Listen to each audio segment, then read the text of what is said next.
여러분, 역대상과 역대하는 바벨론 포로에서 돌아온 백성들을 위로하기 위해서 또 그들에게 소망을 주기 위해서 쓰여진 성경입니다.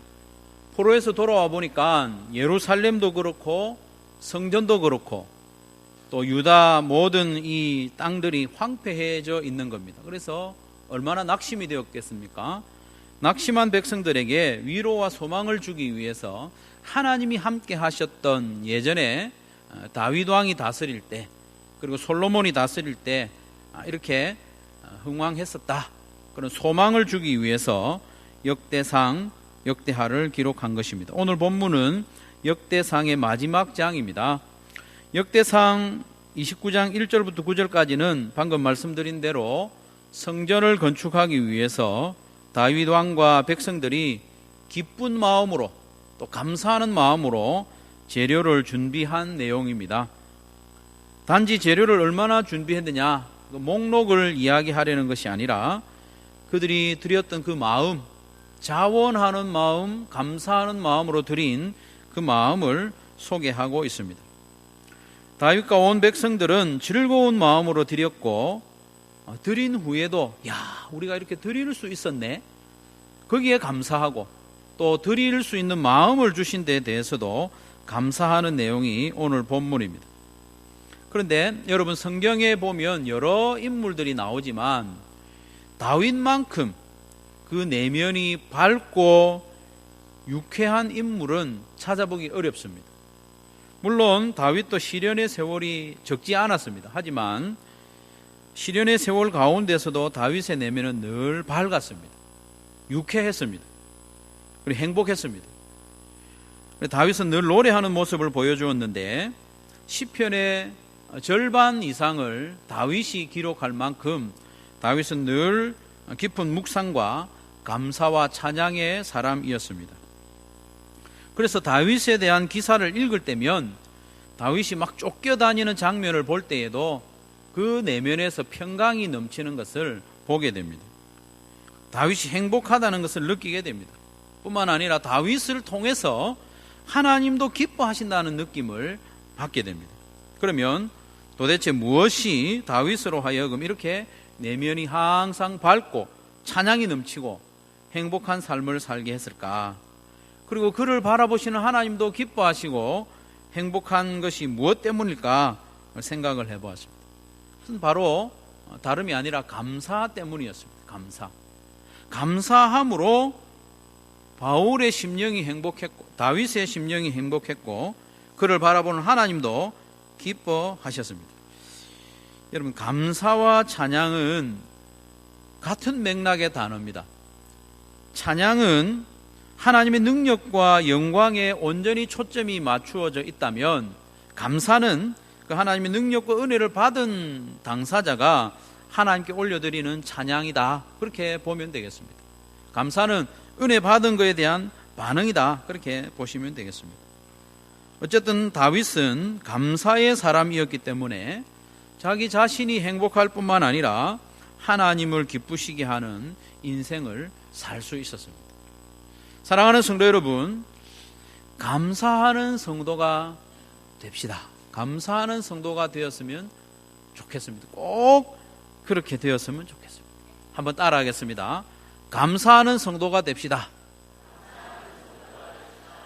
감사하는 성도가 되어야만 우리가 행복하게 살 수도 있고, 감사하는 성도가 되어야만 하나님께 영광이 되고 하나님을 기쁘시게 하는 인생을 살 수가 있습니다.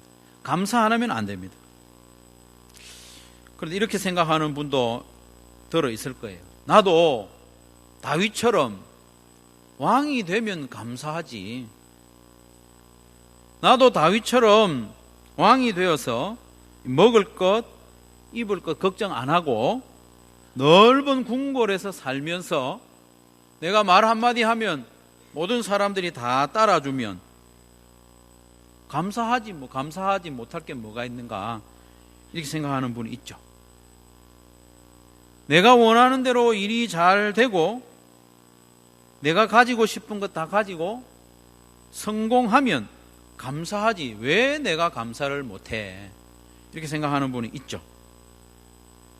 그런데 오늘 그리고 나의 상황에서 감사하지 못한다면 그 사람이 다윗의 자리에 앉는다고 감사할 수 있을까요?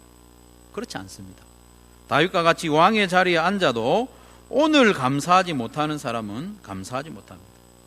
감사는 자리나 환경의 문제가 아니라 나의 문제입니다. 내 마음의 문제입니다. 작은 일과 일상에 감사하지 못하는 사람은 아무리 큰 복이 하늘에서 떨어지고 아무리 환상적인 환경에 내가 살아도 감사하지 못합니다. 물론 그 당시에는 잠시 감사할 수 있겠죠. 그것도 안 하면 사람이 아니죠. 잠시 감사하다가 감사가 사라지는 거죠.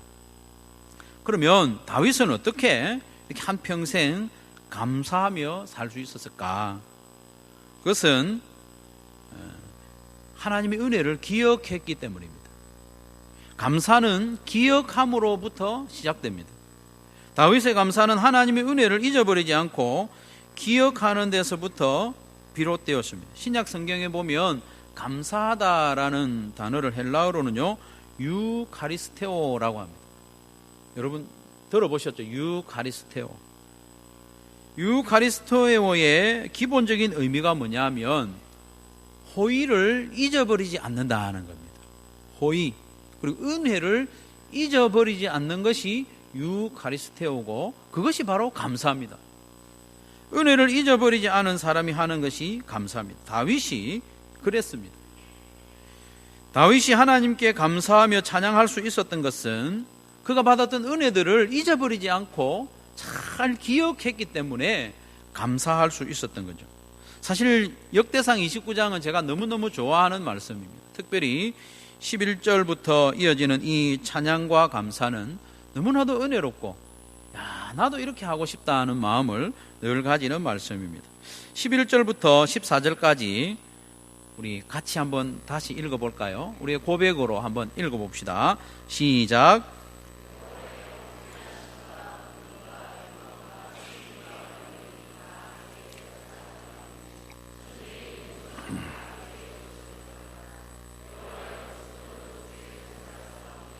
주는 높으사 만물의 머리이심이니이다. 부와 귀가 주께로 말미암고 또 주는 만물의 주제가 되사 손에 권세와 능력이 있사오니 모든 사람을 크게 하심과 강하게 하심이 주의 손에 있나이다. 우리 하나님이여 이제 우리가 주께 감사하오며 주의 영화로운 이름을 찬양하나이다. 나와 내 백성이 무엇이기에 이처럼 즐거운 마음으로 드릴 힘이 있었나이까? 모든 것이 주께로 말미암았사오니 우리가 주의 손에서 받은 것으로 주께 드렸을 뿐이니이다. 아멘. 여러분 성경에서 이보다 멋지고 또 열렬한 감사와 찬송은 별로 없습니다. 에베소서 1장 그런 정도죠. 여러분 감사는 사실 점잖은 게 아니에요. 찬양도 마찬가지고.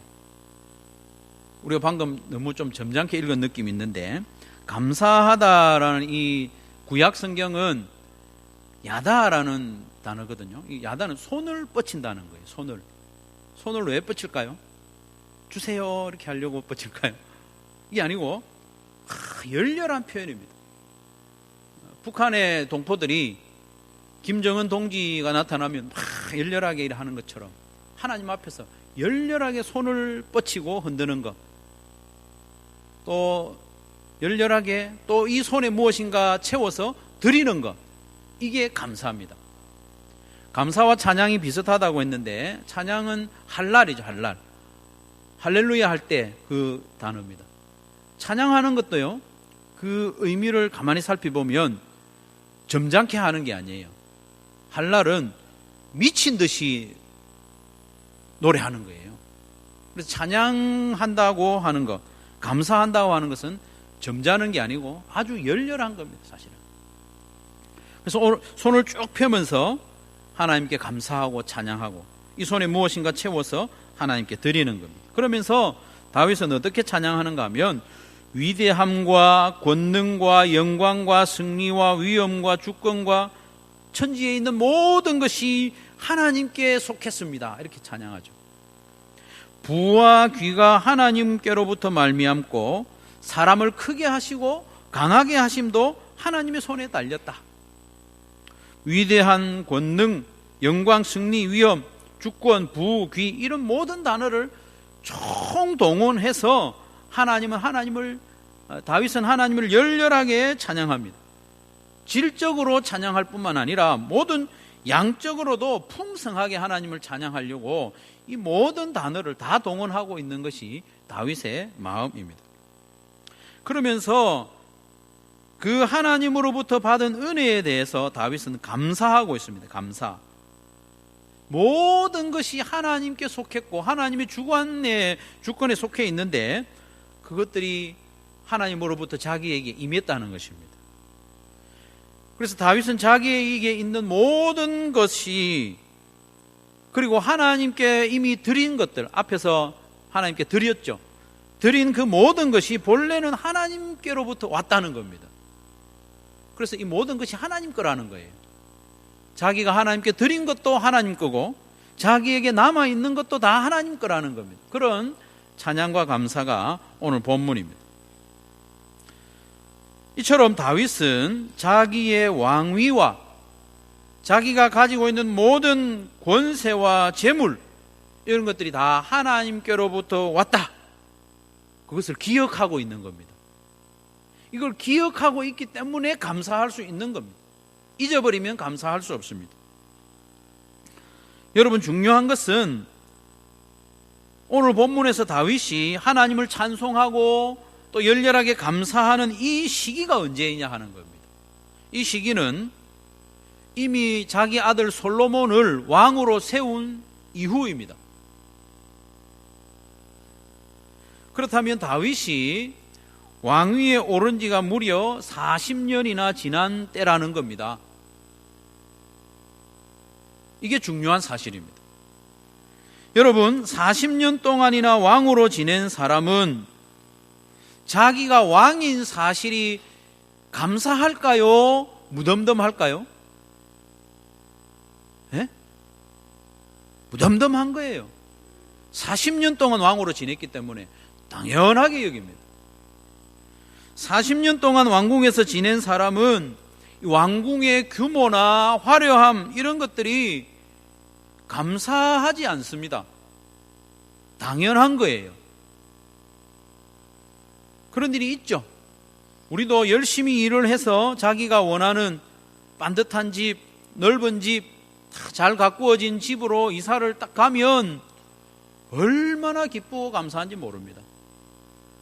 그런데 한 달, 두 달 살다 보면 본래 자기가 그 집에 살았던 것처럼 무덤덤해집니다. 감사하지 않는 거예요.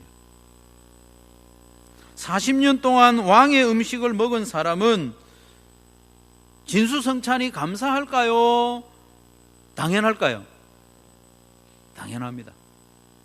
40년 동안 금으로 만들어진 가구 위에서 살고 모든 그릇도 금으로 된 것으로 사용하던 사람, 그게 감사할까요? 당연할까요? 당연합니다. 40년 동안 왕으로 지낸 사람은 자기가 날 때부터 왕이었던 것처럼 착각하고 그게 감사하지 않은 거예요. 그러나 다윗은 달랐습니다. 다윗은 40년 동안 왕으로 지냈고 이제 아들을 왕으로 세운 후에 죽을 날이 가까웠음에도 불구하고 자기가 왕이 된 것은 하나님이 시켜주셨음을 분명히 기억하고 찬양하며 감사하고 있다는 사실입니다. 그래서 다윗은 사람을 크게 하심과 강하게 하심이 하나님의 손에 있습니다. 제가 40년 동안 왕 노릇한 것도 다 하나님의 은혜입니다. 그렇게 기억함으로 찬양하고 감사하고 있는 것이죠. 뿐만 아니라 자기에게 있는 모든 것들, 이미 하나님께 많이 드렸지만 드린 것이나 남아있는 이 모든 것들이 하나님께서 주셨다는 것을 기억함으로 감사하며 찬양하고 있는 것입니다. 기억함이 감사의 비결입니다. 사랑하는 성도 여러분, 하나님께로부터 받은 바 은혜들을 잊지 않고 기억하는 저와 여러분 되시기를 주님의 이름으로 축원합니다. 받은 은혜를 잊어버리면 감사하지 못합니다. 지금까지 지내온 것 모든 것이 다 주님의 은혜입니다. 그런데 우리는 잘 잊어버리죠. 잘 잊어버립니다. 세월이 조금만 지나면 은혜를 잊어버립니다. 그래서 감사하지 못합니다. 지나온 인생을 한번 돌이켜 보십시오. 하나님의 은혜로 오늘에까지 왔지 않습니까? 큰 은혜, 말로 다 할 수 없는 은혜, 그런 사건들이 많이 있었습니다. 2019년 6개월을 지내왔는데 이 6개월 동안에도 저와 여러분은 하나님으로부터 많은 은혜를 받아서 오늘에 살고 있는 것이죠. 그것을 기억하고 감사하는 저와 여러분 되시기를 바랍니다. 내 발로 걸어서 이 예배당에 나온 이것은 엄청난 은혜입니다. 내 손으로 음식을 먹고 스스로 배변 활동을 하고 이렇게 하는 것도 너무나도 큰 은혜이죠. 하나님을 아버지라 부르며 찬송할 수 있는 이 자체, 예배의 자리에 나올 수 있는 이것이 얼마나 큰 은혜입니까? 예수님을 십자가에 내어주시면서 우리를 하나님과 다시 화목하게 해 주신 것 아닙니까? 얼마나 큰 은혜입니까? 이것을 잊어버리면 안 됩니다. 감사할 수가 없어요. 우리가 일상 가운데 누리는 모든 것 중에 하나님으로부터 받지 않은 건 무엇이 있습니까? 우리가 수시로 호흡하는데 이 공기조차도 하나님께서 우리에게 주신 은혜이지 않습니까? 하나님의 은혜 아닌 것이 하나도 없습니다. 당연한 것은 없습니다. 감사는 그 모든 것이 하나님께로부터 왔음을 잊지 않는 데에서 출발합니다. 제가 한소망교회 담임 목사로 온 것이 언제인지 혹시 기억하시는 분 없죠? 남의 그런 일까지 기억할 수는 없죠. 2015년 2월 22일 날 제가 왔습니다. 그래서 한 4년하고도 4개월 정도가 지났는데 그 세월을 돌아보니까 참 감사할 것밖에 없는 것 같아요. 이 귀한 사명을 한 주 한 주 감당하고 있다는 것 자체가 너무나도 감사한 일이고, 우리 장로님들 또 우리 성도님들이 늘 기도해 주셔서 오늘의 이런 줄로 압니다. 감사한 일이죠. 그런데 저희 감사가요 점점 이렇게 희미해지고 있었던 것 같아요. 그래서 하나님께서 지난밤에 꿈을 꾸게 해주셨어요. 꿈 이야기 자꾸 하는 건 안 좋습니다. 특별히 꿈 꾸고 다른 사람에게 이야기하는 건 더 안 좋습니다. 꿈은 꿈이고 또 은혜롭게 해석하면 그 정도로 되는 겁니다. 어떤 꿈을 꿨는가 하면 특별한 계시가 있는 그런 꿈은 아니고요. 제가 처음 이렇게 한소망교회로 부임할 그 당시의 모습을 하나님께서 꿈으로 다시 보여주셨어요. 그때 제가 감사했을까요? 안 감사했을까요? 네? 담임 목사 되는 것이 벼슬은 아니지만 참 감사한 일은 맞거든요. 주님의 몸된 교회를 섬기는 자리에 선다는 것이 너무나도 감사한 일입니다. 그때 제가 참 감사했어요. 참 감사한 마음이 아주 컸었는데 이 점점 희미해지니까 하나님 꿈에 한번 다시 보여주신 것 같아요. 기억하지 못하면 감사하지 못합니다. 그래서 우리가 지난 세월 동안 특별히 하나님께 받은 은혜의 때는 자꾸 의식적으로 기억하면서 감사할 필요가 있습니다. 기억하여 감사하시기 바랍니다. 그리고 두 번째로 감사는 연습해야 됩니다. 한번 따라 하겠습니다. 감사를 연습합시다. 뭐 감사한 일 있으면 감사하는 거지 뭘 연습까지 해 이렇게 생각하지 마십시오. 감사해야 됩니다. 감사해야 늡니다. 우리 감사가 늘면 좋을까요? 안 늘면 좋을까요? 네, 감사가 늘어야 됩니다. 맥추 감사절과 추수 감사절 왜 주셨겠어요? 기억하고 감사하는 연습을 하라는 겁니다. 감사하는 연습. 그래서 우리는 맥추 감사에 그칠 것이 아니라 매주 감사로 나아가야 됩니다. 매주 감사. 맥추 감사도 귀하지만 매주 감사가 더 귀합니다. 저는 가끔 저희 아버지가 제 나이 때 뭐 하셨는가 한 번씩 생각해 봅니다. 할 일이 없어서 그렇게 하는 게 아니고 아버지를 따라 해보려고, 아버지가 내 나이 때 뭐 하셨지, 그렇게 생각을 해봅니다. 저는 아버지로부터 매주 감사하는 그런 영적인 유산을 의지적으로 물려받았습니다. 처음에는 매주일 감사헌금을 드리는 아버지를 이해할 수가 없었습니다. 가난한 형편에 8남매를 키우면서 고달픈데 뭐 매주 감사할 일이 있는지, 그것도 감사 예물을 드리면서. 저희 아버지가 지금 저의 나이였을 때 무슨 일을 했는가 하면 남의 논을 소작하는 일을 했습니다. 별로 좋은 일은 아니죠. 우리 땅이면 좋은데 남의 땅에 농사를 지으니까 참 힘든 나날을 보내고 있었습니다. 제가 15살 정도 되었을 때 저 위로 3살 많은 쌍둥이 형님하고 3명이 농사일에 동원이 되었습니다. 여름 방학이었는데 무더운 날이죠. 얼마나 논에 나가기 싫은지, 방학이면 좀 뒹굴어야 되는데 3명을 뽑아가지고 농사일을 하게 됐습니다. 그래도 체구가 조그마한 아버지가 자식들을 먹여 살리려고 농사 짓는데 안 갈 수는 없고 계약을 하고 따라 나갔습니다. 농약을 치러 갔는데 이렇게 저어서 농약 치는 게 아니고 이렇게 해서 짓는, 혹시 아십니까? 모르시죠?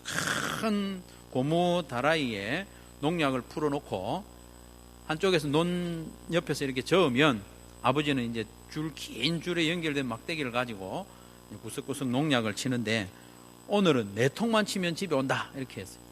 큰 다라이 계약을 하고 나갔는데 어른들은 일을 하다 보면 좀 꼼꼼하게 하고 싶은 모양. 이렇게 쓱 지나갔는데 이 농약이 안 쳐졌어. 그럼 한 번 더 가는 거예요. 이렇게 해서 계약한 대로 4통을 다 쳤는데 아직 농약을 못 친 부분이 있어요. 그래서 한 통만 더 치자. 그래서 한 통 더 했어요. 100번씩 하거든요. 100번 제가 하고 또 형님이 100번 하고. 얼마나 더운지 5통을 해도 모자라요. 6통을 치고 돌아오면서 얼마나 짜증을 많이 냈는지 모릅니다. 그런 날들이었어요. 우리는 가끔 그랬지만 아버지는 매일 그런 고달픈 인생을 살았죠. 그렇게 고달프게 살면서 주일만 되면 감사하는 거예요. 도대체 이게 뭔가? 그 모습을 보면서 귀하게 보이는 거예요.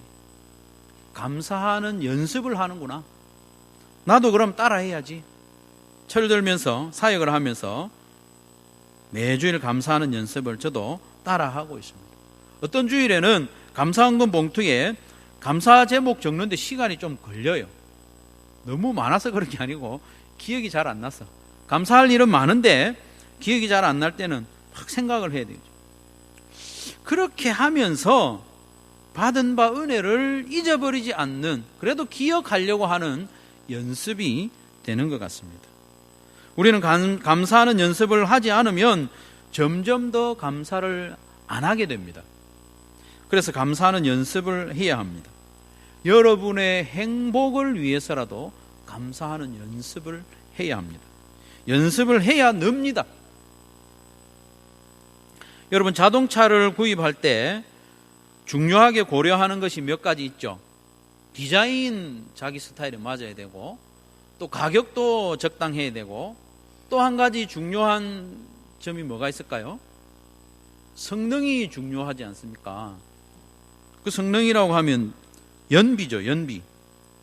아무리 디자인이 좋아도 연비가 형편없으면 인정받지 못합니다. 외관은 멋진데 기름 가득 넣어도 조금 가다 보면 기름 또 넣어야 되고 이러면 차가 팔리겠습니까? 자동차는 연비가 좋아야 됩니다. 마찬가지로 우리의 감사에도 연비가 좋아야 합니다. 그렇기 때문에 감사는 연습해야 됩니다. 감사의 능력을 키우고 감사의 기술을 발전시켜야 감사한 일이 있을 때 감사를 오래 할 수 있습니다. 감사는 연습이 안 돼 있는 사람은 아무리 큰 감사의 일이 있어도 한번 감사하는 걸로 끝입니다. 감사가 지속이 안 돼요. 연습을 안 하면 그렇습니다. 연비가 좋은 차는 한번 주유해서 서울도 왕복하는데 이 연비가 안 좋은 차는 가다가 수시로 기름을 넣어야 됩니다. 똑같은 일로 어떤 사람은 오래도록 감사하며 그 감사 가운데 살아가는데 어떤 사람은 한번 감사한 것으로 땡! 더 큰 일이 없으면 감사하지 않는, 그래서는 안 되는 거죠. 감사는 연습이 필요합니다. 연습이 필요합니다. 더 오래 감사하는 연습. 그리고 더 작은 일에도 감사하는 연습을 해야 됩니다. 작은 일에도 자꾸 감사를 해야 됩니다. 일상적인 일에도 감사하는 연습을 해야 됩니다. 그러면 얼마나 좋을까요? 일상적인 일에 감사한다면 일상 가운데 행복을 누리지 않겠습니까? 특별한 일이 있을 때만 감사하는 사람은 특별한 일이 있을 때 그때만 잠시 행복하고 평소에는 늘 짜증 부리는 거예요. 일상에 감사하는 사람은 늘 행복합니다. 다른 사람을 위해서 감사 연습하라는 게 아니고 자기를 위해서 감사해야 돼요. 자기를 위해서. 감사하는 연습을 하지 않으면 정말 감사한 일이 있을 때도 감사하는 게 어색한 거예요. 그리고 입이 안 떨어져요. 감사합니다. 말이 안 나와요. 그리고 감사합니다라는 말을 잘 못하는 사람은 보통 미안합니다라는 말도 잘 못해요. 입이 안 떨어져요. 이 두 가지는 연결이 되어 있습니다. 감사합니다 잘하는 사람은 죄송합니다 말도 잘해요. 감사합니다, 미안합니다라는 말을 잘 못해서는 좋은 관계를 맺을 수 없고 행복한 삶도 이어갈 수가 없어요. 여러분, 감사합니다, 죄송합니다 이 말을 참 못하는 사람, 그런 사람 중에 행복하게 살아가는 사람 여러분 보셨습니까? 거의 없습니다. 자신이 행복하지 않을 뿐만 아니라 주변 사람도 불쾌하게 만듭니다. 이쯤 되면 감사합니다 말이 나와야 되는데 안 나오면 불쾌해요. 꼭 감사합니다 말을 들으려고 한 건 아닌데 미안합니다 말이 나와야 되는 타이밍인데 그런 말이 안 나오면 불쾌합니다. 왜냐하면 사람은 그런 관계의 존재로 지음받았기 때문에 하나님은 우리에게서 감사하다는 말을 듣고 싶어 하세요. 감사와 찬양을 올려드리고 하나님은 우리에게 은혜를 베풀어 주시고 이런 관계로 행복한 관계를 위해서 우리를 만드셨거든요. 그래서 여러분, 작은 일에 감사합니다, 미안합니다라고 말하는 것을 낯간지럽게 여기지 말고 연습을 하십시오. 연습. 처음에는 좀 어색해도 자꾸 연습하면 점점 쉬워집니다. 닭살스러워도 연습하십시오. 감사하면 상대방도 흐뭇하지만 무엇보다 본인이 행복합니다. 이게 틀림없습니다. 감사합니다, 감사합니다, 미안합니다 이런 말 잘하는 사람이 행복합니다. 여러분은 하루를 지내면서 감사합니다 이런 말을 몇 번이나 하는지 한번 세보십시오. 대체로 이 손가락이 남아요. 손가락이 남을 정도면 곤란하죠. 하루 24시간 살면서 손가락이 남으면 곤란해요. 막 모자라야 돼요. 계산기도 동원하고 뭐 그 정도 돼야 됩니다. 감사합니다, 미안합니다 이런 말을 자꾸 연습을 해야 됩니다. 감사할 일이 있어야 감사하지. 아직도 그렇게 생각하는 분 있죠. 여러분, 감사할 일이 없는 게 아니라 감사하는 능력이 부족한 겁니다. 감사하는 능력을 키워야 됩니다. 감사하는 연습을 해야 됩니다. 감사를 오래 지속하는 연습. 며칠이 지났는데도 그 생각만 하면 또 감사하고 너무 고마워요. 감사하는 연습. 하나님 감사합니다. 세월 오래 지나도 감사하는 연습. 작은 일에도 감사하는 연습. 더 작은 일에도 감사하는 연습. 일상적인 일에도 감사하는 연습. 최근에 어떤 목장을 방문했는데 하루의 삶을 시작하는 게 너무 감사하다는 거예요. 그분이 왜 그런가 하면 하나님의 은혜를 기억하기 때문에, 하나님이 살려주셨다는 것을 기억하기 때문에 오늘 하루 눈 뜨면서 숨 쉬는 게 감사하다는 거예요. 그렇게 감사를 연습하면 본인이 행복해질 뿐만 아니라 주변 사람에게도 전념되고, 무엇보다도 우리 하나님께서 기뻐하십니다. 많은 은혜를 베풀어 주셨는데 이 감사하니까 하나님도 기뻐하시는 겁니다. 오늘 매일 성경 본문이 마침 데살로니가전서 5장 12절에서 28절 말씀입니다. 그 가운데 18절 말씀에 보면 범사에 감사하라, 이것이 그리스도 예수 안에서 너희를 향하신 하나님의 뜻이니라. 그리스도 예수 안에서 우리를 향하신 하나님의 뜻이래요. 그리스도 예수 안에서라는 말은 여러 가지로 해석할 수도 있겠지만, 예수님을 십자가에 내어주시기까지 하면서 우리에게 감사하라는 거예요. 그리고 예수님이 십자가에 죽어주실 만큼 큰 은혜를 우리가 받았기 때문에 다른 좀 부족한 게 있어도 감사하라는 그런 의미로 해석할 수도 있습니다. 어쨌든 우리 하나님께서 우리에게 대하여 가지고 계신 뜻, 간절한 바람, 그게 뭐냐면 우리가 감사하는 거예요. 왜 감사하라고 할까요? 우리를 힘들게 하려고? 감사하지 않은 상황에서도 자꾸 감사하려고 하면 힘드니까 맛 좀 봐라, 힘들게 하려고 하는 게 아닙니다. 감사해야 우리가 행복할 수 있고, 감사하는 가운데 하나님과의 관계가 더욱 깊어질 수 있기 때문에 감사하라고 하는 겁니다. 성도 여러분, 받은 바 은혜, 그리고 또 우리의 소유가 많든지 적든지 우리에게 있는 모든 것이 하나님께로부터 주어졌음을 기억하면서 감사하는 성도들 되시기를 바랍니다. 그리고 감사하는 연습을 자꾸 합시다. 연습 안 하면 자꾸 줄어요, 감사하는 실력이. 연습을 자꾸 하면 감사하는 실력도 늘어납니다. 감사의 연비가 늘어납니다. 그래서 범사에 감사하는 수준에 이르러서 우리도 늘 행복한 가운데 신앙생활하고 또 하나님을 기쁘시게 하는 저와 여러분 되시기를 주님의 이름으로 축원합니다. 말씀을 기억하시고